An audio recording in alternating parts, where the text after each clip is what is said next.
1000 വർഷങ്ങളുടെ പുണ്യങ്ങൾ അനുഗ്രഹമായി ചൊരിയുന്ന പുണ്യമാസം, ആഗോള ജനതയ്ക്ക് ആത്മീയ സംസ്കരണത്തിന്റെ പരിശുദ്ധമാസം, വിശുദ്ധ റംസാൻ മാസം.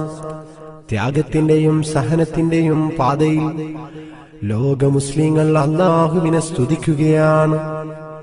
സർവസൃഷ്ടി ജീവജാലകങ്ങളും പരിശുദ്ധമായ റംസാനിൽ അല്ലാഹുവിനു മുന്നിൽ സുജൂദിലേക്ക് പോകുകയാണ്. ലോകൈകനാഥനായ അല്ലാഹുവിനെ സ്തുതിച്ചു പാടുന്ന മാസമാണ്. പ്രിയ സോദര, നമുക്ക് പോകാം, നമുക്ക് മടങ്ങാം അല്ലാഹുവിന്റെ വഴിയിലേക്ക്. ഇനി നമുക്ക് ഭക്തിയുടെ നാളുകളാണ്.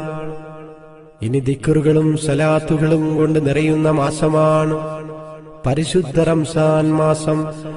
എന്റെ പ്രിയ സഹോദര, നമുക്ക് മറക്കാതിരിക്കാം ആ പരിശുദ്ധ റംസാനിനെ.